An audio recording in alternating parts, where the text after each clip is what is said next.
Hello everyone, welcome to Asha education. और अब हम बोर्ड सीरीज के ऊपर काम करने वाले हैं। देखिए, बोर्ड्स बहुत ही पास आ चुके हैं और बोर्ड्स के एग्जाम्स कहीं ना कहीं नवंबर्स में होने वाले हैं। तो हम जो भी यहाँ पे क्वेश्चंस करने वाले हैं, that will be done on the basis कि आप अगर एक कंसेप्ट कर रहे हो तो कहीं ना कहीं उससे रिलेटेड और भी अगर कोई क्वेश्चंस आ रहे हैं ऑब्जेक्टिव टाइप, जो भी क्वेश्चंस आ रहे हैं आप उनको ईजिली कर पाए।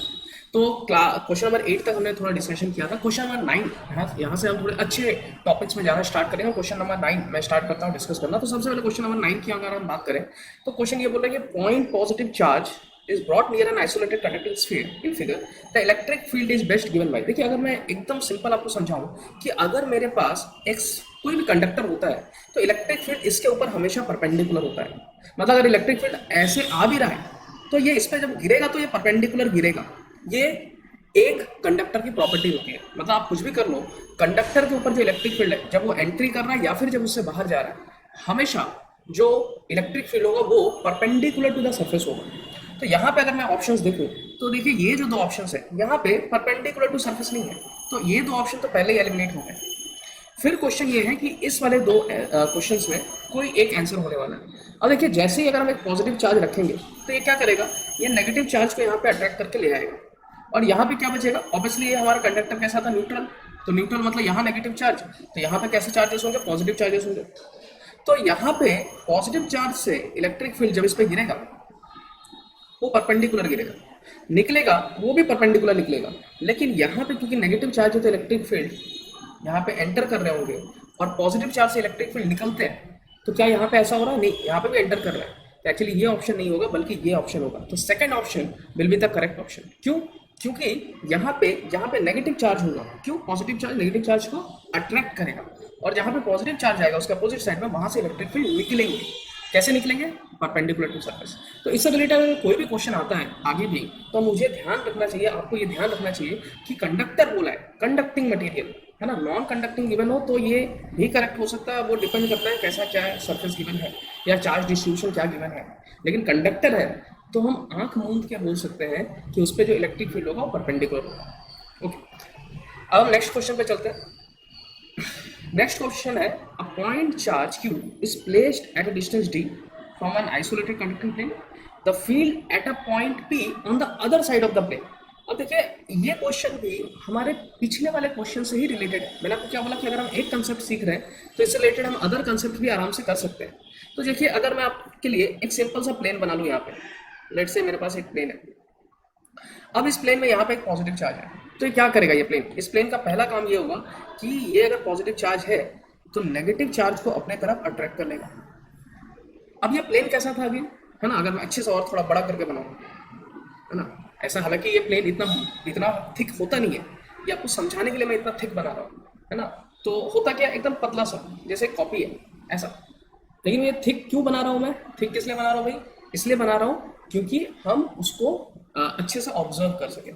तो जैसे मान लीजिए मेरा एक प्लेन है, इनफाइनाइट है, तो यहाँ पे नेगेटिव चार्ज आ गया।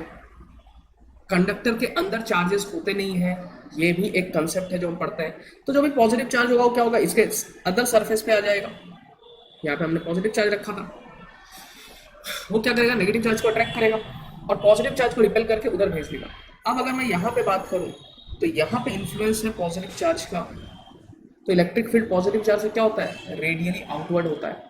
प्लस ये कंडक्टर है तो इलेक्ट्रिक फील्ड कैसा होगा, परपेंडिकुलर टू द सरफेस होगा। तो इसका मतलब ये electric field perpendicular to surface और रेडियली आउटवर्ड भी होना चाहिए। और अगर मैं ये ऑप्शन देखूं तो मुझे क्वेश्चन नंबर 10 दिख रहा है जो हमारा आंसर करेक्ट है। ठीक है, आई होप ये समझ में आया हो। हम नेक्स्ट क्वेश्चन पे चलते हैं। ओके, तो नेक्स्ट क्वेश्चन पे चलते हैं। Next question is quite interesting question और काफी अच्छा क्वेश्चन है ये। क्वेश्चन ये है कि hemisphere uniformly charge positively, the electric field at a point on a diameter away from the centre is directed, है ना। तो इसका मतलब ये हुआ कि जैसे एक मैं यहाँ पे ड्रॉ कर देता हूँ कि लेट्स से अगर हमारे पास एक स्फेयर टाइप होता है ना, हालांकि ये स्फेयर नहीं है, दिस इज हेमिस्फीयर। तो अगर मैं एक स्फेयर की बात करूँ, ओके, लेट्स से मैं एक स्फेयर बना देता हूँ पहले, ठीक है। ओके, सो ये मेरा एक स्फेयर है। अब क्वेश्चन मुझसे ये पूछा गया है कि यहाँ पे ये जो डायमीटर है, ये हमारा स्फेयर है, यहाँ इसका सेंटर है, यहाँ से एक डी डिस्टेंस, मतलब डायमीटर इतने डिस्टेंस पे यहाँ पे इलेक्ट्रिक फील्ड क्या होगा। क्वेश्चन इज क्वाइट इंटरेस्टिंग क्योंकि ये सॉलिड स्फीयर है। अब इस क्वेश्चन को हम कैसे बनाएं, ये क्वेश्चन को अब इसमें ऑप्शंस क्या क्या ऑप्शंस ये हैं, perpendicular to diameter, parallel to the diameter, at an angle tilted towards the diameter, at an angle tilted away from the diameter, है ना। तो बेसिकली ये है कि electric field at a point on a diameter away from the centre. तो अब इस question को मैं क्या करता हूँ, पहले थोड़ा सा इसको रोटेट कर लेता हूँ और इसको ऐसे ऑब्जर्व करता हूँ। अब थोड़ा ध्यान से देखिए, तो यहाँ पे एक डायमीटर है, ये डायमीटर है हमारा। इस डायमीटर पे इलेक्ट्रिक फील्ड क्या होगा, इससे हो सकता है वो पूछ रहा है क्या इसके परपेंडिकुलर है या फिर डायमीटर के पैरेलल है या फिर किसी एंगल पे। हमारे पास तीन ऑप्शंस है। तो अगर मैं यहाँ पे सिमेट्री की बात करूँ, कैसे सर सिमेट्री कैसे लगाएं, आप लोगों ने यहाँ पे कंसेप्ट पढ़ा होगा कि अगर एक हमारे पास सिर्फ एक सर्कुलर, मैं एकदम स्फीयर को छोड़ देता हूँ, अगर हम एक सर्कुलर वायर की बात करें, क्वेश्चन काफी अच्छा है, बहुत ही अंडरस्टैंडिंग वाली क्वेश्चन है। अगर हम एक सर्कुलर वायर की बात करें तो इलेक्ट्रिक फील्ड एक्सिस में किधर होता है भाई, तो रेडियली आउटवर्ड, ठीक है, ऐसा होता है। अब ये स्फीयर किससे बना हुआ है, तो स्फीयर बहुत सारे ऐसे ऐसे ही सर्कल से बना हुआ है, ऐसे ऐसे सर्कल से बना हुआ है। स्फीयर है क्या, बहुत सारे ऐसे ऐसे सर्कल्स हैं, जैसे ये हमारा स्फीयर बना हुआ है। देखो आप अगर ध्यान से इस पे देखोगे तो आपको बहुत सारे ऐसे छोटे छोटे सर्कल्स दिखेंगे। तो हर एक सर्कल का इलेक्ट्रिक फील्ड तो इसी डायरेक्शन में होगा ना। अगर मान लो एक सर्कल है, उसका इलेक्ट्रिक फील्ड इधर, दूसरा सर्कल उसका भी इधर, मान लो ये बोतल है, इस बोतल पे मैं फोर्स लगाता हूँ, कहाँ लगाता हूँ, इधर ही, दूसरा जन भी फोर्स इधर ही लगाता है, तीसरा भी फोर्स इधर ही लगाता है, तो भाई कहाँ जाएगा, इधर ही तो जाएगा। ये जो हमारा डायरेक्शन एक्स, अगर मैं इसको एक्स एक्सिस बोलता हूँ तो ये पॉजिटिव एक्स में ही तो जाएगा, क्योंकि सारे फोर्स इधर ही तो है। अगर एक एक्स में होता है एक वाई में होता तो फिर हमें वेक्टर सम करना पड़ सकता था। सो सिंपल, क्वेश्चन बहुत आसान है, लेकिन इसमें सिमेट्री है। सिमेट्री क्या है, सिमेट्री के बेसिस पे हम बोल सकते हैं कि जो इलेक्ट्रिक फील्ड होगा वो कुछ इस तरीके का होगा, और इस तरीके का होगा इसका मतलब कि इलेक्ट्रिक फील्ड वो हमारे डायमीटर का परपेंडिकुलर है। तो इसका मतलब, इसका अगर मैं आंसर बोलूँ तो इसका आंसर कितना है, तो इसका आंसर हो जाएगा A, perpendicular to the diameter. I hope ये समझ में आया होगा। नेक्स्ट क्वेश्चन पे चलते हैं, 12th। काफी ये जो क्वेश्चंस एंड में है काफी कंसेप्चुअल है लेकिन इजी है अगर हम सिमेट्री को अंडरस्टैंड कर पाए तो। Okay, next question, electric flux through the surface. देखिए ऑप्शंस क्या क्या है, in figure given 4 is the largest, in figure 3 is the least, in figure 2 same as figure 3 but smaller, in figure 4 is same for all figure. तो सबसे पहला question जो इसमें बनता है कि फ्लक्स होता क्या है। तो फ्लक्स में हमने दो डेफिनेशन पढ़े थे, आपको याद होगा, एक तो ई डॉट डी ए करके सारे पॉइंट्स पे, क्योंकि फ्लक्स एक स्केलर क्वांटिटी होता है। तो अगर मुझे मान लीजिए टोटल सरफेस पे फ्लक्स निकालना है तो क्या करना होगा, यहाँ पे थोड़ा सा फ्लक्स निकाला, फिर यहाँ पे निकाला। देखो सीधी सी बात है, मान लो मुझे कोई 2 रुपीज़ देता है, 2 रुपये दिए, किसी ने फिर 5 रुपीज़ दिया, किसी ने फिर 3 रुपीज़ दिया, मेरे पास टोटल कितना होगा 10 रुपीज़, 2 + 5 + 3। तो स्केलर क्वांटिटी का मतलब ये होता है कि डायरेक्ट जोड़ो, तो सोचना नहीं है डायरेक्शन का। तो अगर मान लो एक सरफेस पे फ्लक्स निकालना है, थोड़ा सा फ्लक्स यहाँ पे आया, थोड़ा सा फ्लक्स यहाँ पे आया, थोड़ा सा फ्लक्स यहाँ पे आया, थोड़ा सा फ्लक्स यहाँ पे आया, तो टोटल फ्लक्स क्या होगा भाई, सारे छोटे छोटे फ्लक्स का बस सम कर दो, आंसर आ जाएगा। तो ये हमारा बेसिक फ्लक्स है। क्या फ्लक्स का हमने और एक तरीका सीखा था, है ना, यस, हमने गॉस लॉ सीखा था। गॉस लॉ ये बोलता है कि अब हमें इलेक्ट्रिक फील्ड से मतलब नहीं है, कहाँ क्या चार्ज रखा है इससे मतलब नहीं है, बल्कि ये जो हमारा क्लोज सरफेस है, लेकिन सरफेस क्लोज होना चाहिए, उसी के लिए हम गॉस लॉ लगा सकते हैं। अगर क्लोज सरफेस नहीं होता तो हम गॉस लॉ नहीं लगा पाएंगे। तो अगर ये मान लो सरफेस क्लोज्ड होता है तो जो अंदर चार्ज है Q/ε0 ये होता है फ्लक्स। तो भाई मुझे अगर दिख रहा है कि ये सरफेस ले लूँ या ये सरफेस ले लूँ या ये सरफेस पकड़ूँ या ये सरफेस पकड़ूँ, क्या चारों क्लोज्ड है, तो आंसर है हाँ सर ये चारों क्लोज्ड है। और चारों के अंदर क्या +Q चार्ज है, सेम चार्ज है, बिल्कुल सेम चार्ज है। तो जब चार्ज इनक्लोज सेम है तो फ्लक्स भी क्या होगा, सेम होगा। तो इसका आंसर क्या हो जाना चाहिए, डी हो जाना चाहिए। फिर नेक्स्ट क्वेश्चन पे चलते हैं। Next question is, figure shows electric field lines in which electric dipole is placed as shown, which of the following statement is correct। ठीक है, तो मतलब हमारे पास यहाँ फिगर में एक इलेक्ट्रिक डाइपोल दे रखा है और इलेक्ट्रिक फील्ड के अंदर दे रखा है ना। अब क्वेश्चन पूछ रहा है कि क्या इसमें करेक्ट है, dipole will not experience any force, number 1, dipole will experience a force towards right, number 2, dipole will experience a force towards left, number 3, dipole will experience the force towards upward. देखो dipole को अगर हम इस question के लिए dipole के जगह पर अगर हम नॉर्मली दो चार्ज की तरह देखें, -Q चार्ज और प्लस क्यू चार्ज, इसको अलग अलग तरीके से सीखेंगे, लेकिन अगर हम सबसे पहले देखें तो माइनस क्यू चार्ज और प्लस क्यू चार्ज दिख रहे हैं मुझे।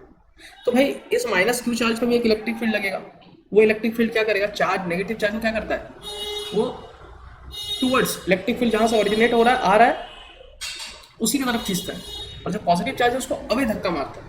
तो यानी कि मैं बोल सकता हूं कि इस क्वेश्चन में इस वाले को इलेक्ट्रिक फील्ड इधर की तरफ खींचेगा और इस वाले को इधर की तरफ धक्का मारेगा। मैं इस फोर्स को बोल देता हूँ F1 और इस फोर्स को बोल देता हूँ F2।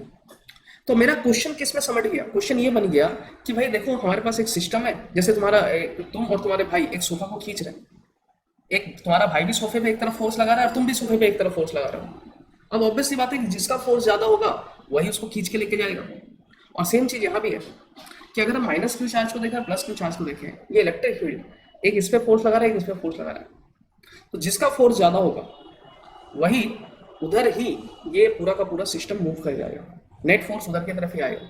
तो फोर्स का वैल्यू क्या होता है सर, तो फोर्स का वैल्यू होता है ई क्यू, और यहाँ पे मैग्नीट्यूड वाइज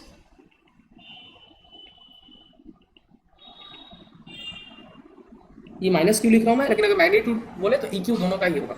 इसको E1 बोल देते हैं, इसको E2 बोल देते हैं। क्यों सर, इलेक्ट्रिक फील्ड तो सेम दिख रहा है, नहीं बिल्कुल भी नहीं, यहाँ पे इलेक्ट्रिक फील्ड अलग अलग है। अगर मैं यहाँ पे इलेक्ट्रिक फील्ड E1 बोल रहा हूँ तो यहाँ पे इलेक्ट्रिक फील्ड E2 है। क्यों, इलेक्ट्रिक फील्ड सेम तब होता है जब ये लाइंस पैरेलल होते हैं। क्या ये लाइंस पैरेलल है, आंसर है नहीं। ये लाइंस क्या हो रहा है, ऐसे है। अब इलेक्ट्रिक फील्ड ज्यादा किधर होगा, तो जहां पे इलेक्ट्रिक फील्ड लाइंस एक छोटे से एरिया में जाता है। अगर मान लो यहाँ पे मैंने एक ऐसा एरिया पकड़ा और यहाँ पे मैंने एक ऐसा एरिया पकड़ा, सेम एरिया, यहाँ देखो 3 इलेक्ट्रिक फील्ड लाइंस निकल रहे हैं, और इस एरिया में क्या हो रहा है, इलेक्ट्रिक फील्ड लाइंस कम निकल रहे हैं, 2 ही निकल पा रहे हैं। तो इलेक्ट्रिक फील्ड स्ट्रेंथ किस पे डिपेंड करता है, ये भी एक थ्योरी है जो हम पढ़ते हैं कि जितना number of electric field lines एक छोटे से एरिया में जितना ज़्यादा है उतना ही इलेक्ट्रिक फील्ड स्ट्रेंथ ज़्यादा है, जितना कम है उतना ही इलेक्ट्रिक फील्ड स्ट्रेंथ कम है। तो यहाँ पे अगर हम देखें इस क्वेश्चन में, तो यहाँ पे इलेक्ट्रिक फील्ड स्ट्रेंथ क्या है, ज़्यादा है, और यहाँ पे इलेक्ट्रिक फील्ड स्ट्रेंथ क्या है, कम है। तो सीधी सी बात है, F2 ज़्यादा है और F1 कम है, तो ऑब्वियसली ये इसको कहाँ खींचेगा, तुम्हारा भाई आगे फोर्स लगा रहा है तो पीछे लगा रहे हो, तुम्हारा फोर्स ज़्यादा है तो ये बॉडी कहाँ जाएगा, पीछे की तरफ। इसका राइट आंसर क्या होने वाला है, तो सर सी होने वाला है। Dipole will experience a force towards left, left की तरफ इसका एक फोर्स आ जाएगा। ठीक है, आई होप ये सबने अंडरस्टैंड किया होगा। नेक्स्ट पार्ट पे चलते हैं। Next question is 14। 5 चार्जेस है ना, 5 charges Q1, Q2, Q3 and Q4, Q5 are fixed at their position as shown in figure. As is the question surface, the Gauss law is given by option देखते हैं। Which of the following statement is correct? E on the LHS of the above equation will contribution Q1, Q2, Q3, अच्छा Q1, Q5, Q3, while Q on the RHS will have the contribution from Q2 and Q4. Okay. E on LHS in the above equation. Okay. तो मैं आप ये question चाहो तो pause करके पढ़ सकते हो, है ना। मैं एक्सप्लेन कर देता हूँ कि क्वेश्चन बोल क्या रहा है। देखो क्वेश्चन ये बोल रहा है कि गॉस लॉ को हम दो तरीके से कैलकुलेट करते हैं। एक तो कैसे, मैंने अभी समझाया था, मैंने बोला कि एक कंसेप्ट हम पढ़ रहे हैं तो उसके ऊपर और भी क्वेश्चन बनेंगे आराम से। हमने पढ़ा कि एक तो electric field E dot d S करके सारा छोटा छोटा फाइल निकाल के, है ना, ये formula E dot d S करके छोटा छोटा ये इंटीग्रेट करके हम निकाल सकते हैं। दूसरा Q enclose by epsilon not. तो यहाँ पे हम जानते हैं कि हमारा जो डेफिनेशन है वो ये है, E dot d s equal to Q enclose by epsilon naught. अब अगर इस क्वेश्चन में ध्यान दें तो ये जो E है, ये जो इलेक्ट्रिक फील्ड है E, ये किसके वजह से है, क्योंकि Q इनक्लोज तो हमें दिख रहा है, Q इनक्लोज तो सिर्फ यहाँ पे Q2 और Q4 है, Q1, Q5 और Q3 तो बाहर है। तो ये जो इलेक्ट्रिक फील्ड है ये किसके वजह से, क्या सिर्फ Q2 Q4 के वजह से है, या Q1 Q3 Q5 के वजह से है, या फिर सबके वजह से है, ये क्वेश्चन है बेसिकली। और इधर का तो हम जानते हैं गॉस लॉ, इधर का तो हम जानते हैं, हालांकि उसमें भी वेरिएशन किया गया है, लेकिन इधर का तो हम जानते हैं कि आरएचएस में कंट्रीब्यूशन किसका आने वाला है, Q2 और Q4 का ही आने वाला है, कोई इसमें डाउट नहीं है, यही गॉस लॉ है हमारा। तो अगर हम इधर बात करें तो एक्चुअली ये क्वेश्चन जेई में भी इसमें पूछा जा चुका है। एक्चुअली इस क्वेश्चन में क्या होता है, बाय डेफिनेशन जो इलेक्ट्रिक फील्ड होता है, जो इलेक्ट्रिक फील्ड होता है वो सबके वजह से आता है, Q1, Q3, Q2, Q3, Q4, Q5 सबकी वजह से आता है। इलेक्ट्रिक फील्ड हम जब कैलकुलेशन में डालते हैं तो सबके वजह से डालते हैं। लेकिन जब गॉस लॉ आता है वो सिर्फ इनसाइड चार्ज की वजह से आता है। अब देखिए इसका जो एक्सप्लेनेशन है, मैं इसको एक्सप्लेन जरूर करूंगा अभी, लेकिन एक्सप्लेनेशन इस थोड़ा जेई बेस पे आ जाएगा या नीट बेसिस पे आ जाएगा, कंपटीशन बेसिस पे आ जाएगा, जिसका लेवल थोड़ा बोर्ड से ऊपर जाएगा। तो I am trying to explain, हालांकि टफ नहीं है, आप समझ सकते हो, नहीं तो मैंने आंसर दे दिया। तो इसका आंसर आप डायरेक्टली याद रख सकते हो कि electric field is because of all the charges, Q1 Q2 Q3 Q4 Q5 LHS वाला, और RHS में सिर्फ Q इनक्लोज्ड का आंसर आएगा। ठीक है, अब इसका एक्सप्लेनेशन क्या है, मैं एक्सप्लेनेशन आपको समझाता हूँ। देखिए इसका सबसे अच्छा एक्सप्लेनेशन ये है कि एक्चुअली अगर हम ध्यान से देखें, अगर एक चार्ज बाहर है तो आपको थोड़ा सा नॉलेज इसमें होना पड़ेगा कि अगर कोई चार्ज, फ्लक्स क्या होता है, फ्लक्स को हम E डॉट ds से भी करते हैं और number of electric field lines से भी करते हैं। तो अगर एक चार्ज बाहर है तो इसके जितने इलेक्ट्रिक फील्ड लाइंस अंदर जा रहे हैं,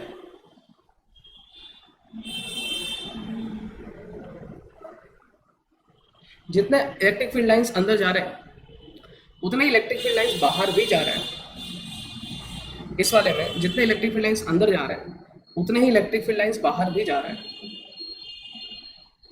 number of electric field lines going inside is equal to number of electric field lines going outside. तो नेट फ्लक्स क्या होगा भाई, नेट फ्लक्स जीरो हो जाएगा। तो एक्चुअली कोई भी चार्ज जो बाहर है उसके वजह से कोई भी फ्लक्स जनरेट नहीं होता है। इसीलिए हम लोग जब फ्लक्स लेते हैं वो सिर्फ Q2 और Q4 का लेते हैं राइट हैंड साइड में। लेकिन अगर हम लेफ्ट हैंड साइड की बात करें तो अगर मैं पूछूं आपसे, आपने डेफिनेशन पढ़ा होगा कि सर इलेक्ट्रिक फील्ड क्या होता है, किसी भी स्पेस में किसी एक पॉइंट पे इलेक्ट्रिक फील्ड क्या होता है, सुपरपोजिशन प्रिंसिपल। तो हम सभी पढ़ते हैं कि सर सुपरपोजिशन प्रिंसिपल ये बोलता है कि इसके वजह से इसके वजह से इसके वजह से जितने भी चार्जेस सराउंडिंग में है इन सबका जो वेक्टर सम आएगा, इन सबका जो वेक्टर सम आएगा उससे जो नेट इलेक्ट्रिक फील्ड आएगा वही वहां पे हम यूज करेंगे, वही नेट इलेक्ट्रिक फील्ड होता है। तो नलीफाई कैसे हो जाता है, क्योंकि जितना इलेक्ट्रिक फील्ड जो फ्लक्स है, एक बार मान लो जो बाहर चार्जेस है उसका जो एक फ्लक्स पॉजिटिव बन रहा है उसका दूसरा फ्लक्स नेगेटिव भी बनता है, तो उसका नलीफाई हो जाता है, नेट फ्लक्स नलीफाई हो जाता है। ठीक है, तो I have explained a little bit, इसमें और भी थोड़ा सा डीप, इसमें एरिया वेक्टर कंसेप्ट्स हैं थोड़े से, है ना। तो वो कंसेप्ट अभी हमें बोर्ड के बेसिस पे ज़्यादा नहीं समझना है, इसलिए मैं इसको लिमिटेड यहाँ तक रख रहा हूँ। हालांकि इसको मैं और थोड़ा डीपली जाके समझा सकता था, लेकिन that will be above this, तो इसको मैं यहाँ तक लिमिटेड रख रहा हूँ और हम नेक्स्ट क्वेश्चन पे चलते हैं।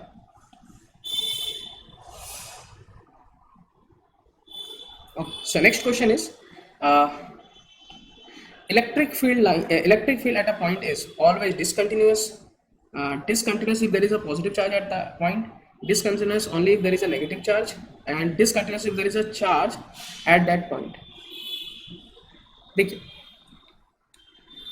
इसका आंसर थोड़ा सा हमें समझना पड़ेगा। Electric field at a point, है ना, discontinuous if charge at that point. देखिए अगर मान लीजिए इलेक्ट्रिक फील्ड है, मान लीजिए मैंने एक चार्ज रखा Q1, तो इसकी वजह से क्या होगा, इलेक्ट्रिक फील्ड जनरेट होगा।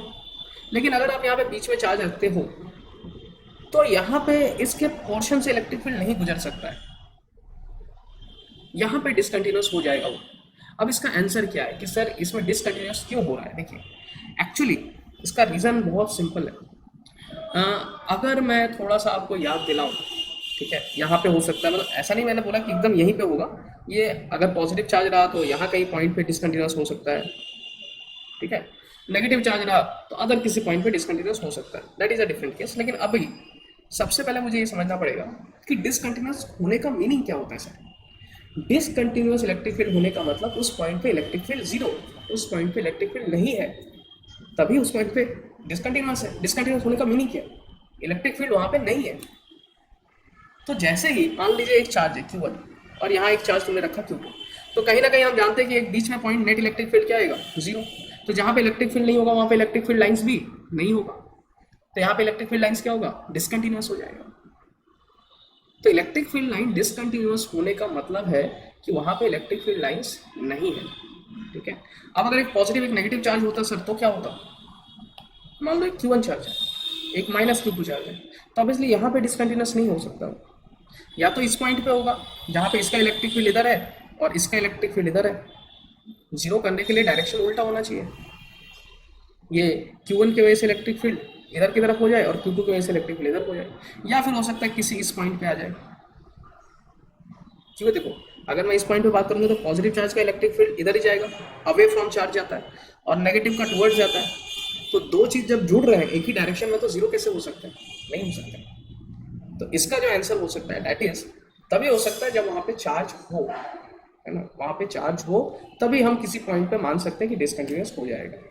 ठीक है, ओके, नेक्स्ट क्वेश्चन पे चलते हैं। Question number 16, if there is only one type of charge in the universe, E dot ds equal to not zero and at any surface, E dot ds if charge is outside the surface, E dot cannot be defined, E dot ds can also if charges of magnitude q is inside the surface। देखिए, हमने जब Gauss law का भी मैंने जो एक और आपको डेफिनेशन सिखाया कि बेसिकली फ्लक्स क्या होता है, तो number of electric field lines going through the surface, let's say ये मेरा सरफेस है, अगर एक चार्ज बाहर है तो जितना इलेक्ट्रिक फील्ड अंदर जाएगा उतना इलेक्ट्रिक फील्ड एक पॉइंट से बाहर भी चला जाएगा, तो पक्का है कि ये इसका फ्लक्स जीरो होना ही है, चाहे वो चार्ज नेगेटिव हो या पॉजिटिव हो, ये मैटर नहीं कर रहा है। तो फ्लक्स हमेशा वही रहेगा क्यू बाय एप्सिलॉन नॉट, जो चार्ज क्यू अंदर होगा, बाहर के चार्जेस का फ्लक्स से कोई मतलब नहीं है। तो चाहे एक टाइप का चार्ज हो, चाहे वो 3 टाइप्स का चार्जेस हो, 5 टाइप्स का चार्जेस हो, इट डजंट मैटर, क्योंकि चार्ज से डिफाइन नहीं किया हमने फ्लक्स को, हमने फ्लक्स को इलेक्ट्रिक फील्ड लाइन से डिफाइन किया, कितना अंदर जा रहा है कितना बाहर आ रहा है। अगर पॉजिटिव है उसके लिए भी डिफाइन किया, नेगेटिव है उसके लिए डिफाइन किया, कोई और एक तरीके का चार्ज आ जाए तो उसके लिए भी वही डेफिनेशन है। तो इसलिए it's correct answer will be simple, जो हम गॉस लॉ में पढ़ते हैं, E dot ds equal to q by epsilon naught if charges of magnitude q is inside the surface, that's it। तो हमने यहाँ पे एक कंप्लीट पार्ट कवर अप कर लिया है। थैंक यू फॉर यहाँ तक आप लोगों ने जो ज्वाइन किया इसको समझा। होप आने वाले टाइम में हम और भी चैप्टर्स को लेके आएंगे, अभी और भी असेशन रीजन्स हैं और अदर टाइप के क्वेश्चंस हैं जैसे कि केस स्टडी बेस्ड, तो उनको भी मैं सॉल्व करूंगा और आई होप कि इससे आपको काफ़ी हेल्प मिलता रहेगा। तो wait for the next video, thank you.